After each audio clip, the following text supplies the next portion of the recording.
Programme حالات حاضرہ دیکھنے والوں کی خدمت میں محبت بھرا سلام۔ یہ ناظرین میرا خیال سینٹ میں تقریر کی جا رہی ہے، سنتے ہیں یہ ذرا جی۔ تو اس کے بعد آپ جب اس یونیفارم میں نہیں ہوں گے تو آپ کا بھی شاید انہی جیسا حال ہوگا جس طرح سے مشرف کا حال ہوا تھا، جس طرح سے آج باجوہ صاحب کا حال ہو رہا ہے یا اور لوگوں کا حال ہو رہا ہے۔ تو اپنے لوگوں کو اس طرح سے دھمکیاں نہ دیں۔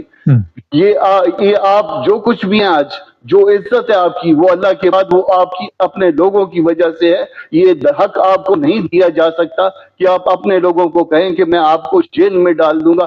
آپ احتجاج نہ کریں، اور اس احتجاج پہ جس پہ شاید کوئی جرم بھی نہیں بنتا، اس احتجاج پہ جس پہ جرم بنتا ہے تو کسی اور پہ بنتا ہے، پبلک پہ نہیں بنتا ہے۔ کسی بھی شخص کو وہ کیا یہ دھمکیاں دیتا پھرے گا کہ وہ جیل میں ڈال دے گا لوگوں کو؟ اور یہ اگر دھمکیاں اگر یہ اس طرح سے دیتے پھریں گے تو پھر یہ اپنی عزت کے ساتھ ہے وہ آپ اپنے کھیل رہے ہیں، پھر یہ دھمکیاں کوئی نہیں سنے گا۔ ہمارے پاس وہ طاقت شاید موجود نہیں ہے، مگر بولنے کی اور لکھنے کی طاقت ہمارے پاس موجود ہے، اور ہم اس رویے کو یہ سینٹ میں تقریر تھی، بڑی اہم بات کی ان صاحب نے، وہ یہ کہ دھمکیاں جو دی جا رہی ہیں کہ میں جیل میں ڈال دوں گا، اور جس دن سے آپ سب کے علم میں آصم منیر صاحب چیف آف آرمی سٹاف بنے، سوائے دھمکیوں کے اور کچھ نہیں دیا۔ کبھی کور کمانڈر کانفرنس بلائی گئی، وہاں پہ بھی دھمکیاں دی گئی۔ کہیں آپ نے دیکھا کہ کس طرح لوگوں کو اٹھا کے ننگا کر کے تشدد کیا گیا۔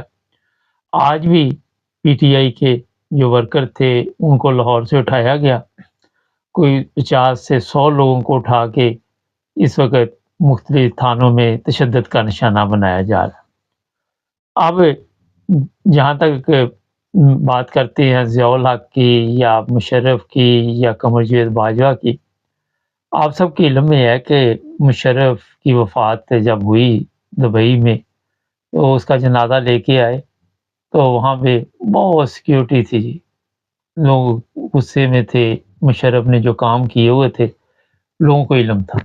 حالانکہ مشرف کا دور کہنے والے تو کہتے ہیں بہت اچھا ہے، مگر میرے حساب سے مشرف خود ایک بزدل انسان تھا، اور اس کی بزدلی کی سزا آج قوم بہت ہے۔ یہ بڑی اہم بات ہے جو میں نے آپ کو بتائی ہے، پوائنٹ کی بات ہے۔ اگر مشرف ان دونوں بھائیوں کو اس وقت جو سزا تھی دے دیتا اور ایک ڈیل کے ذریعے یہ سعودی عرب نہ جاتے اور پھر ایک ڈیل کے ذریعے واپس آتے، پھر یہ ایک ڈیل کے ذریعے پھر چلے جاتے آتے جاتے، تو انہوں نے تماشا بنایا ہوا۔ اسی تماشے نے پاکستان کا بیڑا گرک کر دیا۔ عدالتیں آپ سب کے علم میں ہے کہ بے بس ہیں، کوئی وہاں پہ حالات نہیں عدالتوں کے، کوئی انصاف نہیں، کوئی عدل نہیں، اور آپ امید بھی نہیں رکھتے کہ ان ججوں سے کوئی انصاف ملے، کوئی عدل ملے، کوئی حالات پاکستان کے ٹھیک ہو۔ قمر جاوید باجوہ کی اگر بات کر لیں تو اس کا کارنامہ جو رات کو عدالتیں کھلوا کے اس نے کیا، ملک کا جو رہتا سہتا جو کچھ بھی تھا، پیسہ جو بھی تھا یا کوئی حالت بہتر تھی، اس کا بیڑا گرک کر دیا۔ خزانے میں پیسے نہیں ہیں، یہ بند ہو رہی ہے، اسٹیل مل بند ہو گئی ہے، ریلوے خسارے میں ہے، ہر چیز کا بیڑا گرک ہو گیا۔ آپ نے دیکھا صحت کارڈ تھا غریبوں کے لیے، ایک بڑی سہولت تھی، وہ بھی ختم ہو گیا، وہ لنگر خانے بھی ختم ہو گئے، لوگوں کو روٹی نہیں مل رہی، اور باقی آپ نے دیکھا کہ کتنا پیسہ یہ تماشبینی پہ خرچ کر رہے ہیں۔ کوئی ان کو پوچھنے والا نہیں۔ قمر جاوید باجوہ کا کارنامہ جو ہے میرا خیال ہے شاید لوگ یا غدار کا بھول جائیں، مگر اس کا نہیں بھولیں۔ اب آصم منیر کو جس طرح آج آپ کو میں یہ آڈیو سنا رہا ہوں، ویڈیو ہمارے پاس موجود ہے، بتایا گیا کہ آپ صرف دھمکیاں دے رہے ہیں، ملک کے لیے کچھ نہیں کر رہے۔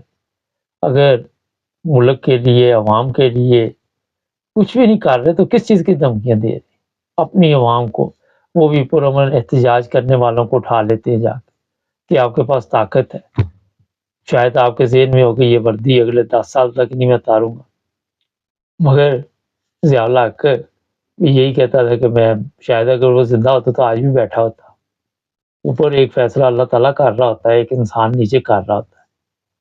تو اتنا ظلم اپنی عوام پہ نہیں کرنا چاہیے۔ آج کی خبر ایک اور آپ کو بتا دیں، عمران خان نے اپنے بیٹوں کے ساتھ کوئی 25 منٹ بات کی ہے۔ جی ناظرین، عمران خان کے بیٹوں کو عمران خان نے کہا ہے کہ میں ایک مشن میں ہوں، ہو سکتا ہے مجھے یہ قربانی دینی پڑے، اور اس میں پریشان ہونے والی بات نہیں ہے، ہمت اور حوصلے کے ساتھ رہیں۔ کافی پریشان تھے بچے۔ جہاں تک قربانی کی بات ہے، میں نے اپنے کئی پروگراموں میں آپ کو بتایا کہ عمران خان جو بالکل اس وقت آپ لوگ سمجھ رہے ہیں کہ تنہا ہے، مگر تنہا نہیں ہے۔ وہاں پہ بے شمار لوگ آج بھی عمران خان کو چاہنے والے ہیں، عمران خان کے سے پیار بھی کرتے ہیں، اور عمران خان کے لیے باہر بھی نکل سکتے ہیں۔ جو بات شروع میں نے کی تھی، کیونکہ ایک تشدد کا راستہ اپنایا ہوا ہے اس وقت، دہشت گردی کی فضا ہے پاکستان میں، اس وجہ سے لوگ جو ہیں وہ تھوڑے ڈرے ہوئے ہیں، سہمے ہوئے ہیں۔ لیکن میرا خیال ہے کہ وقت آئے گا کہ پاکستان میں حالات تبدیل ہوں گے، مگر کب ہوں گے یہ کسی کو کوئی پتہ نہیں۔ آہستہ آہستہ عوام میں شعور آئے گا، سمجھ آئے گی، پھر جا کے کہیں حالات جو ہیں وہ بہتر ہو سکتے ہیں۔ یہ بھی میں بتا دیتا ہوں آپ کو کہ آج ایک اور ویڈیو جو دیکھنے کو ملی بڑی ہی افسوسناک تھی کہ نون لیگ والوں نے بہت زیادہ بریانی جو ہے وہ سڑک پہ پھینکی تھی، اور یا تو وہ کھانے کے قابل نہیں رہی یا کیا ہوا۔ اور میرا خیال ہے یہ بھی ایک پاکستان جیسے ملک میں، کیا پوری دنیا میں کوئی بھی کھانے کی چیز پھینکی جائے گناہ ہے۔ پہلے یہ لوگ تیار کرواتے ہیں، اس وقت نہ تو وہاں پہ کوئی صحت کا خیال ہوتا ہے کہ یہاں پہ صاف ستھرا کام ہو رہا ہے، کوئی غذا صاف ستھری بھی ہے یا نہیں ہے۔ تو جناب مسائل ہیں ہمارے بے شمار۔ آج کے لیے اتنا ہی کافی ہے، صبح دیکھیں گے کیا حالات بنتے ہیں۔ ہمارے چینل کو سبسکرائب کر لیں۔ اللہ حافظ۔